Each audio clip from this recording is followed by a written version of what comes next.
那你是17岁过去的16岁，是你自己想去的吗？其实我觉得就是一个机缘巧合，对，完全机缘巧合。因为我之前在北京那个献音上学，上了3个月，然后突然有一天，有一个人在外面一直看我上课，然后下课了之后，就突然叫住我说你要拍个视频。那当时你已经肯定是小有名气了。没有，那个时候我就纯一个 B boy， 跳 breaking。那到那边我不知道，因为我俩不太了解，到那边是就经历什么才能够就是出道呢？经历什么才能出道？就是熬出来了。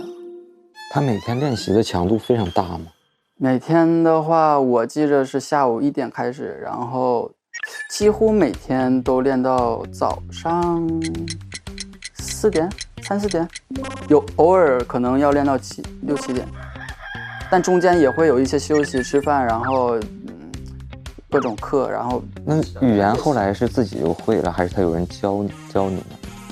我觉得我是自学的，因为当时有一个韩国的经纪人，他会一点点中文，但说的不是很流利，他用说的不是很流利的中文来教我韩文，他说的中文也有点听不懂，然后韩文我也听不懂，所以就导致上那个课就是没有特别大的帮助。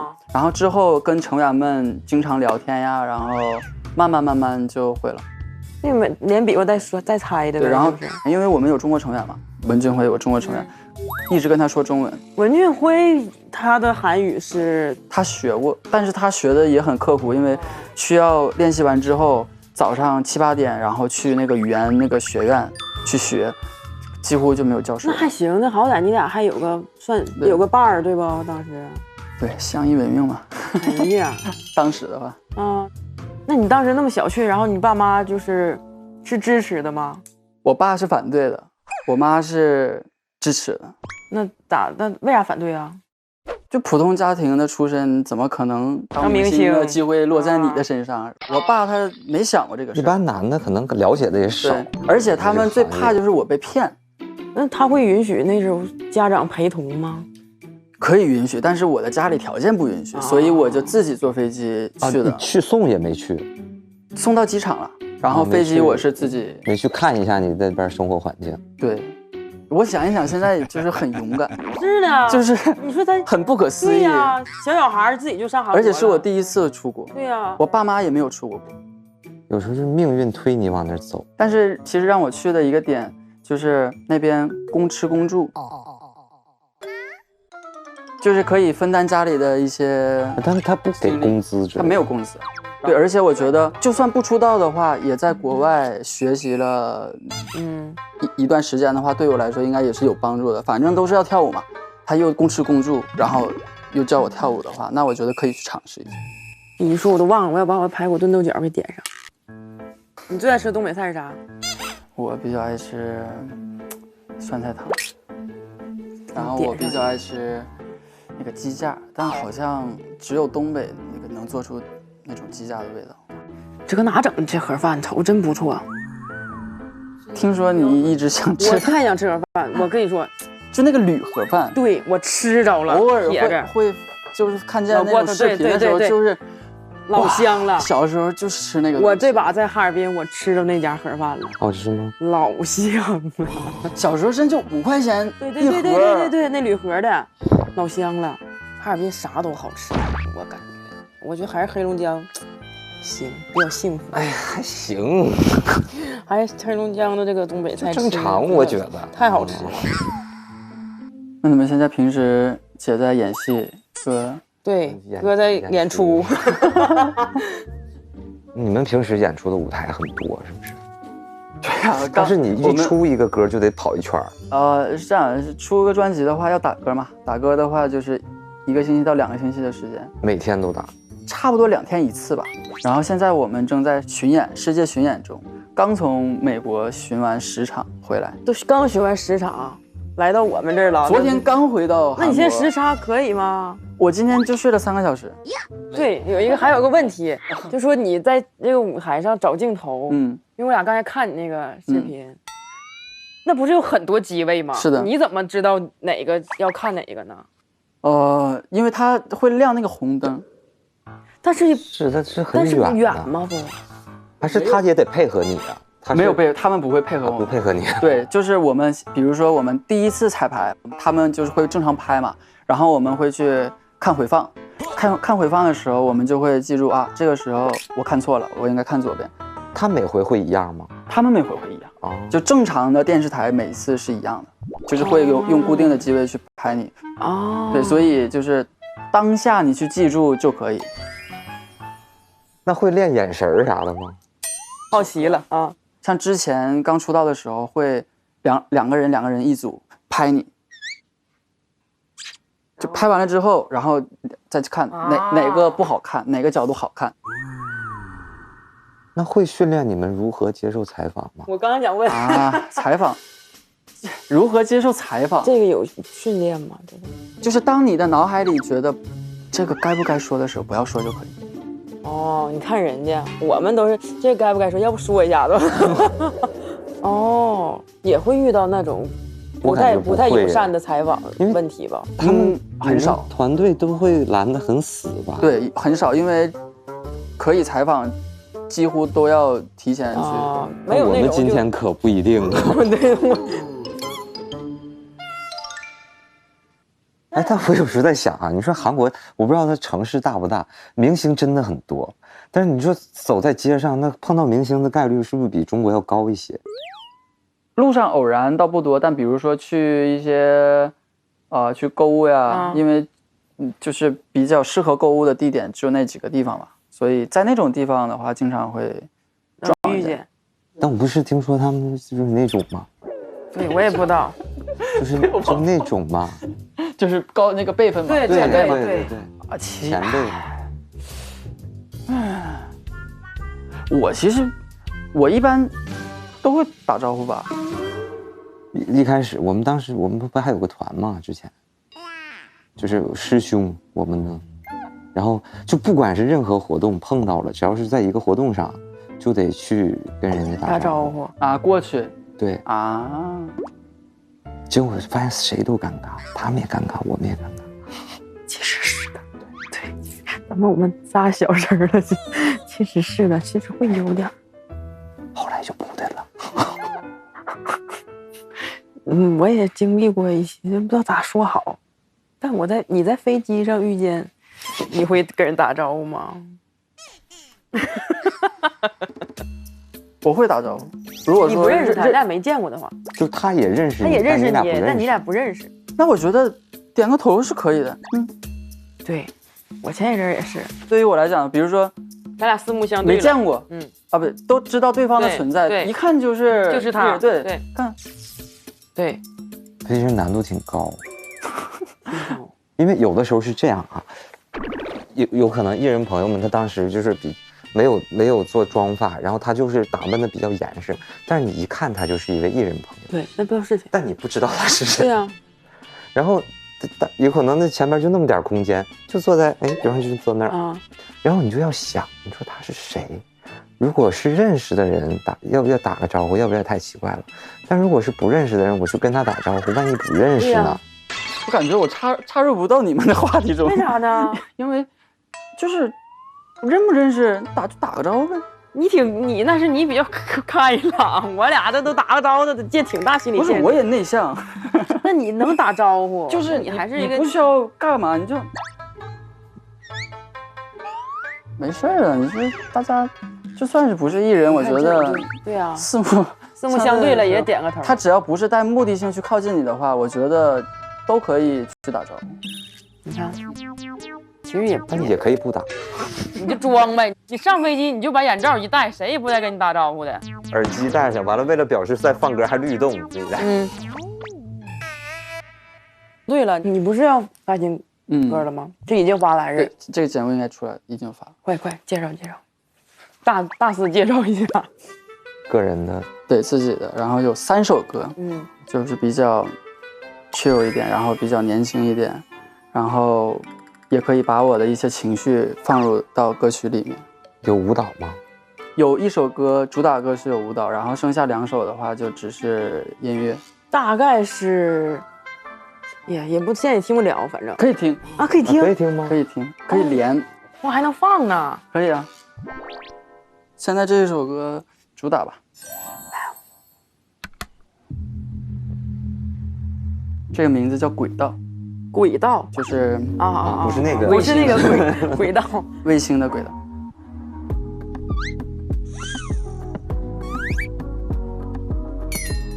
它是 dancehall 的一个种类，就是非洲的那种古典。哦，很适合走秀这个。啊，对，一股时尚气息，感觉。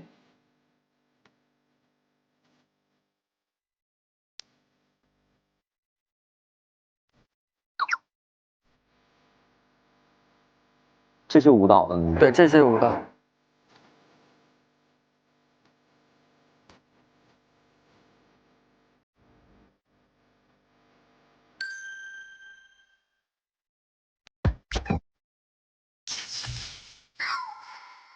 你像这种情况，其实我俩很尴尬，因为我们有点想律动，但是不知道打动。打动，就动就可以。不是，但我俩比较僵硬，对，我俩浑身上只有脖子能动，我俩也想就是动一动。就像在夜店，比如说有时候有音乐，你像这种，我们应该怎么动啊？你就跟着节奏，感受，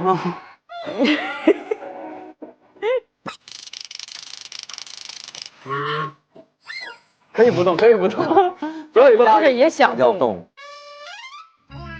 这种律动的话，其实没有任何标准，你就是沉寂在这样的古典中。但我们俩会有那种律动羞耻。对，你们俩互相不看对方，我觉得就不会有那个羞耻。因为我自己不知道咋动，我的身体很僵硬，好多时候需要动。包括你自己要出去玩，你也希望说，你包括人家蹦迪，我都不知道咋蹦。那我觉得这一次就可以听着我这首歌在家里自己，因为它不是那种大的律动，它就是很小。更难，我跟你说，你还不如就嗨的，我俩还能讲嗨。对，就难，我俩这个。你说还有一首更需要跳舞的，那个的话，你来感受一下，我们感受那种是正经、更简单的挺简单的这首歌，我觉得。但是有的人就是能很自然的摆动自己的身体。这个的话就是，我觉得这个是节奏派的。它需要你训练吗？比如说你有舞蹈训练？不需要，你就听多了，你自己动了。你像往前尬呀！我教你们来，就放松，然后鼓点。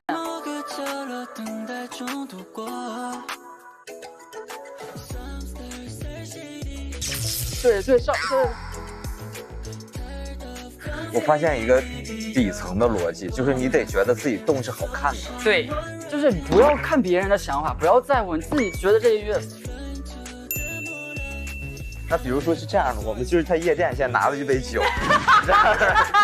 行，要怎么动？来，一人拿一个，我拿这个吧，我拿个吃的。现在是个晚宴啊，现在是个晚宴，然后就是就是很多时尚界的人士我们在这里，然后那边有人表演。首先，不用在意别人，有音乐有鼓点是吧？这就很难做到。那你行，好，不在意别人。那好，但咱们仨是在一起的，现在你不得不在意别人了，因为我们仨在一堆。那我们在意我们对方。行，那我们就，我都有点羞耻了。哇，还有这种哇！我一到这种地方我就完蛋了，我想找个地方扶一扶。然后呢？没有，然后就有没有固定动作？我俩以后可以用。固定动作，哎，对，就是我俩就是大就照这个做就行。好，首先 up down， 对，稍微加点腿，最简单的。那我从最基础开始，腿小一点啊，腿大，然后加上这个就不用这样，就是很小，然后加上头。哎呀，再教教你们，再来一起。哎，有点像喘不上来气儿了，我想。再来一起。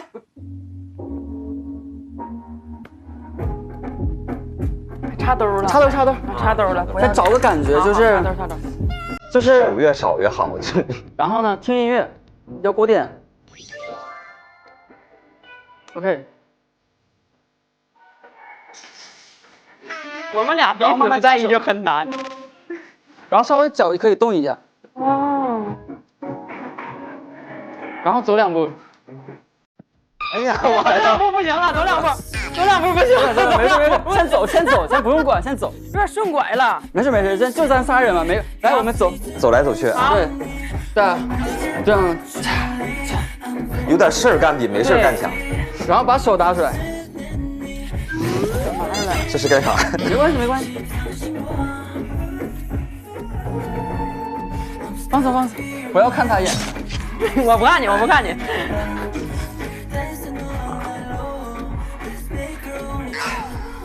放弃吧，我觉得。放弃吧，非得律动吗？你这样的吧，没事。这个慢摇可能不适合咱俩，这种快点的那种，猛蹦那种。猛蹦也很难。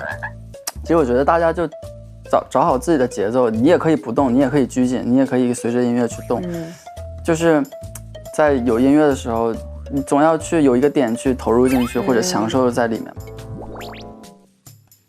在现场，如果是看你们演唱会的底下的粉丝、歌迷啥的，他们都会很蹦吗？他们会按照音乐，会很嗨，会很热情，会跟你们一起跳你们那种舞蹈是吧？真的会，对，而且他们真的很可爱。就是比如说像喜欢我的粉丝，因为知道我比较喜欢青蛙的一个卡通形象嘛，他们就会穿着那种穿成青蛙，对，穿成青蛙的那种服饰，是那种蛙吗？是可爱的青蛙，可爱的，或者说。曾经我的某一个演出的服装，或者说某一个综艺里面的服装，他 cos 你，对，他 cos 我，然后来现场，一看就知道。那你是不是一眼就能发现？对啊，一看就知道是为我而来的。青蛙确实很容易发现。对。但我感觉哈，这几年的舞比我们年轻时候那其实看的要难一些，不简单。那我觉得其实对身体的要求很高。要不都年轻人干的。所以对，这就是要。身体健康真的现在对于我来说就是第一位。你只有身体健康了，你才可以。那你采取啥措施吗？在身体健康这块，针灸倒不做，但正骨或者说理疗，对，都会做。叮咚，不会是来了吧？来啦！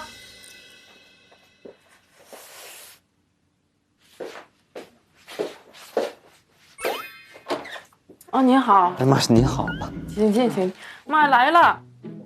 你好，师傅。哎呀，我给你们叫了。我的妈呀，这是挺有劲儿，瞅着师傅。我是腰有点疼，那你们先来。你来，你走，没事。我经常做，我给你们叫来。我其实也老做。是吗？你们慢慢做啊。哎呀，稍微有点紧。是，我的妈！哎呦，你坐那儿了，你得来呀！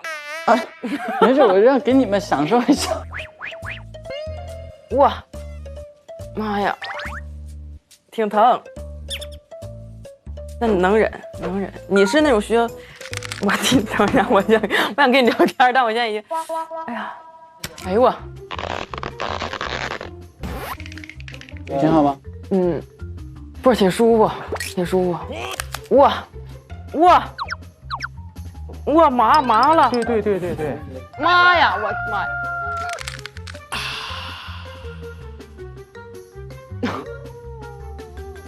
再给你放松一下啊。好嘞，哎呦我。我们一般说现在的人哪块有问题的比较多呀？哎呦我的妈呀！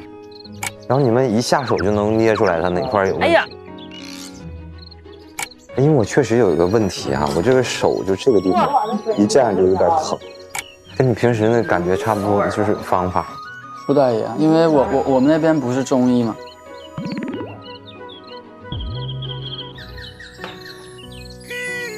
行，差不多了。好，快来感受一下，相当不错，感受一番。紧张了呢，感觉。相当可以，很舒服。听见这个声音了是吗？比较劳损的这个嘎巴的声音。没事，疼就喊啊，你就喊吧。你刚刚的别憋着，要劳损严重的，对吧？对，劳损严重的明显一些。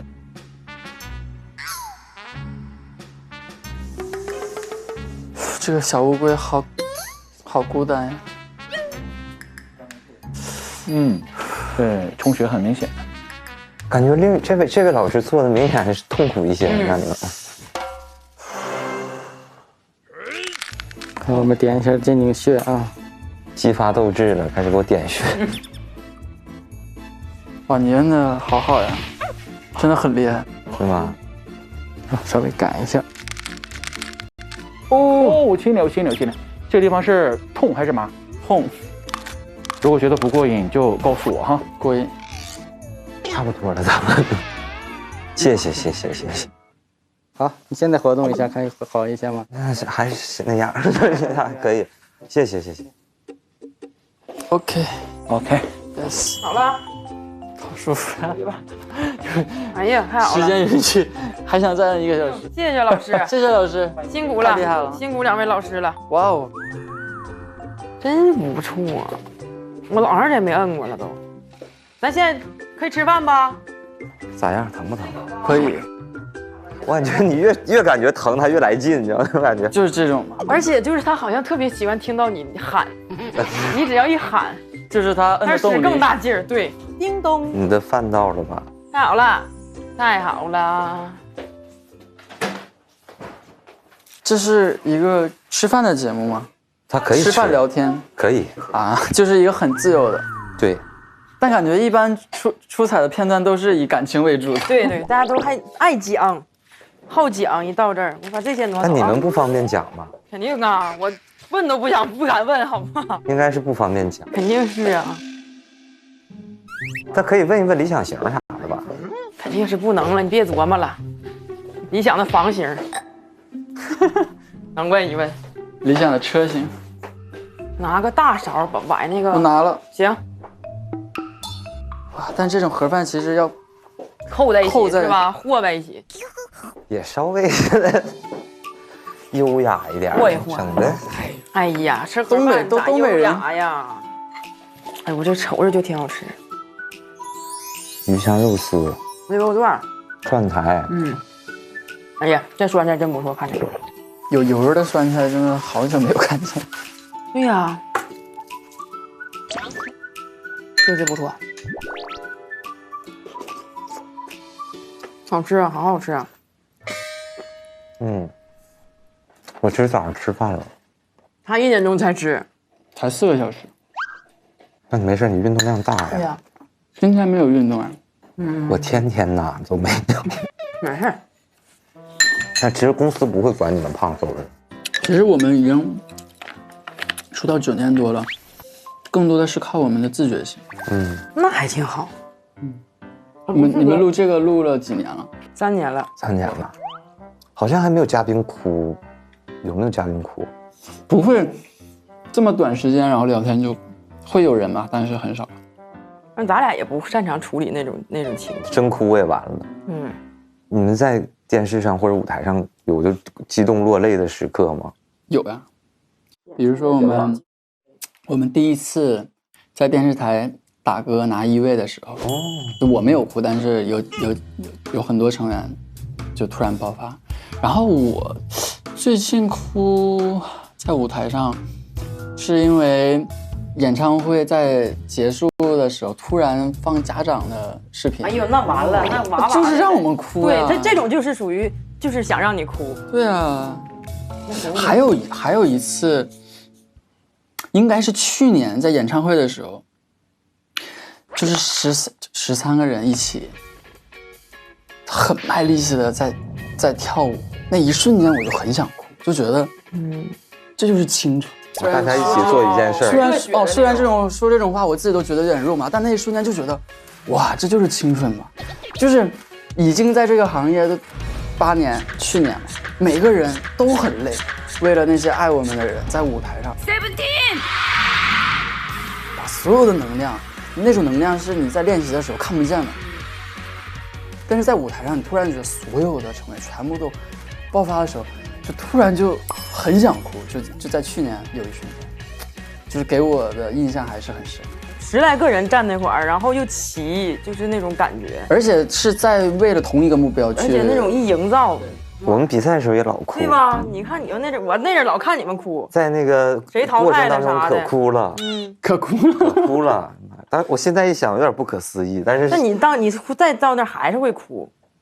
但是他们都住在，你们现在不住在一起吧？有人住在一起，有人曾经住过一起吗？对啊，那你们就是会那沟通感情呢？只在练习中见？不，我们会现在的话，我们会有一个约定，1个月必须聚一次。但你们不是老在一块工作吗？但你工作是工作，说的聚是那种休闲聚会那种，就是1个月必须有1个人请客，哦，然后大家一起来聚餐，哦，是必须要参加的聚会。那不参加罚钱。为啥呀？这就是能长久的一个很好的一个方法。但那天你们聚会的时候和你们平时工作在一块有什么区别？工作的时候其实没有特别多的交流，而且在工作上反而会有很多的摩擦或者说误会，所以需要这样的时间让我们在一起，就是真正的去聊天，这个就是必须的，这个不是你愿不愿意的问题，就不是临时的，不是临时的。那除了这顿饭，你们在一起吃任何一顿饭吗？经常吃啊，比如说去巡演的时候，每天的演唱会结束，大家都会在酒店那一个房间，大家那这一顿和平时那些顿的区别是啥？就是为了演唱会结束吃，是为了吃而吃啊，那个是为了大家聚在一起，那个是为了大家继续聊天，去把大家的。那你们演唱会上那顿吃就不能聊天，是不是？也不是这顿就吃饱完睡觉了呗，大伙儿我闷头吃。对呀，那一顿咱们今天就是聚会，咱们就是可以不吃，就纯聊天。对，应该也是对吧？因为人都是这些人，你怎么如何定义说这顿饭咱们是吃饭，这顿饭咱们是聊天呢？不是，因为我们每13个人嘛，1个人1个月，所以差不多循环一次就1年嘛，所以就是1个月必须有1个人是主导的，那个人定在哪吃，或者说以什么主题去吃，就这顿饭会相对正式一些，必须是正式的。就比如说我定的主题是狂飙的主题，大家全都是小西服、小皮夹克，戴个墨镜，戴大金表就来了。就是还有主题的，就是这个就是看那个主办的那个人想要干嘛。那个人比如说想要去蒸桑拿，我们全都去蒸桑拿。其实就是我们的一个仪式感，一个仪式，每月一次呗，有点像又有放松的那种感觉啊。所以我就觉得其实这样真的挺好的。你说都快要30岁的人了，还有一群大老爷们儿陪你这么玩，我觉得这是一个很不容易的事情，而且每一个人都是愿意的，然后大家都会去配合。我觉得首先能做到这一点，就已经是对团体是一个很好的一个这个影响。然后在这个基础上，我们还要聊很多关于工作，然后关于当下的一些状态，然后每个成员的心理变化都不一样。比如说某个成员突然那段时间有不好的事情，心理或者就是特别敏感的时期，那样的话，如果不聊天的话，大家就会觉得他怎么这样，他怎么突然变了，然后慢慢就误会对方，就疏离了。但是如果他在那个聚会的时候跟大家说，我最近其实有一些不好的事情，希望大家可以理解。那日后在一起工作的时候，他有一些不好的表现啊，他最近不开心，没事。但其实压力很大。如果我有一个不好的事情，像如果是我俩的话，我可以跟他说。但如果我们是个主持群，你13个人，我每回就是我会觉得，那就不要公开讲一件那种好像宣布一件事似的。但不一样呀，你们俩不是要这一辈子一起走的人。不是，也有可能一起走了。那倒不是，确实不是了，是不是吧？对，确实不是了，没有误会哈。没有。但我们是有同样的目标，而且我们是要一起去往前走的。确实是，他需要表达出来，我们才可以理解，才可以去包容。是，但是他只是人多而已，对，跟10几个人说就会有点。就中国的大圆盘就那样。我今天跟大家说一下，不，其实跟亲戚聚会，你想想那亲戚聚会，你会说你最近状态不好或者啥的吗？你想我老公打我，你这那的能说吗？不一样呀，因为比如说一个很好的朋友，你们是10年的关系，你可以跟他说很多的话，就像是这样的朋友有12个，对，12个，那不就可以都可以说吗？每个人单独的。哎呦，那你们会吵架吗？啊，经常吵呀！吵架对于我们来讲不是事儿。一般会因为啥吵架呢？表演、生活？可能就是生活的小摩擦，就真的就小摩擦。就比如说剩了一块肉我吃了，他可能就不开心了。你说其实跟处对象有点像，对，其实是有点像。我觉得接茬了，不光跟处对象，就是只要是真正的去与人之间交流的话，你把想要说的话说出来，这样属于既是一个小的社会，也是一个大的集体。所以在团体中，其实可以学到很多人与人之间的相处，对相处的这种。你们的行程大概多少是大家所有人一起的？我们差不多一年90%的时间是见面的，剩下10%是个人吧。我的时间几乎我觉得都是按10分钟去判断，因为像在韩国那边，就真的是10分钟的差别。比如说1点半去皮肤科，对不对？3点去运动，运动完之后会卡几分钟之内去。你不会还有那种什么1:07到什么2:14这种上厕所就是非常细微的时间，那倒不会，还是以5分钟为单位的，10分钟10分钟还可以。10分钟也很那个啊。你想是多没有时间，才要把时间给分解成这么多，然后去利用。你目前对时间是那种非常严苛的。反而现在的话，我在休息的时候，我会不在乎时间，就是想睡到几点睡到几点，就偶尔，然后什么都不做，不需要让自己变得充实，这一天要充实。对，就是你就躺在床上，然后想玩手机玩手机，想看电视看电视，没有任何负罪感。我觉得这个东西，这就是我每天的生活呀。我为什么多好呀！过时间长了，你真是有点心虚，就是我有时候会因为一天太长时间没有出门而觉得有点压力。为啥？我发现你怎么会因为这种事有压力啊？不是，我想说，那我应该出门走一走。那就出门走嘛。呢，走一圈。我就想说，那我又得洗头。你戴帽子呗。你不见人呢，光自己走行不？也行。对呀。就是因为有的时候你在家是穿的是不能出门的衣服，那你穿能你就换衣服，然后我就想说，那你这衣服可能就出来穿这一趟又脱了，那你是洗还是不洗？就很多这种事儿。我就会想想天也就黑了。其实你很适合找这种住的，你看看你家那块有没有朋友住的近的，比较好。我就适合住以前那种府，你知不知道？就一推开就是大马路。你最适合住地方，小区又大，走一圈就够你用的了。然后呢，这小区里又有很多熟人。我要去大马路。这出门就大马路。我需要有一些个那种商店。那你这行，出门大马路711，完了各种小吃部。我要从楼下走到门口得走老远了。你住门口楼呗？那不是跟府似的吗？我就适合住府。我以前看那知否啊啥的，就他们一整出门了，完就大街，完全是这种，就你一推开就是大街。但你这种知否的府，你从你自己住的到门也老远了。住个小点府呗。你适合像咱以前住推门就平房，对，平房，门市房呗，你推门就出门了，还搁那做点买卖，做点小买卖，出门就是。你适合住那种园区里头。出门了，完了都是这个小商店，应有尽有的，人来人往的。但你在那边，你就是反正你自己住。那边的话就自己一套生活体。跟其他人住得近吗？都不是很远，但是休息的时候，成员的话，我的话就偶尔晚上聚的时候，会叫1、2个，然后来我家就小酌一杯，不会特别的。对，没有大局啥的。对，大局几乎不去。但我印象当中那边的人也很爱喝酒。我真的很少参加酒局，所以不太。而且我去酒局，他让我喝，我也不想喝，我也不喝。可以不喝，我就不喝，那能咋的？一杯酒泼他脸。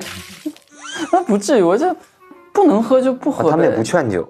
他有人劝，他劝我就不听劝呗。就实在我明天有行程，我真的是扛不了，那我就不喝。所以我一般就是能不喝就不喝。但是我会很喜欢我喜欢的一些朋友，在很好的那种氛围下小酌一杯，我特别喜欢那样的感觉。你的专辑是不是还没有给我们呀？别搁饭桌上了，就有点油。我把我们这次回给的专辑，感谢，回给专辑，谢谢。谢谢。这是给毛血旺的。哎呦，哎呀谢谢，哎呀妈呀，还三种包装，呐，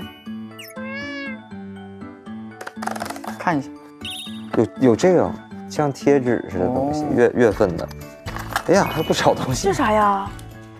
啊，这是海报，这个好丰富的专辑呀！嗯，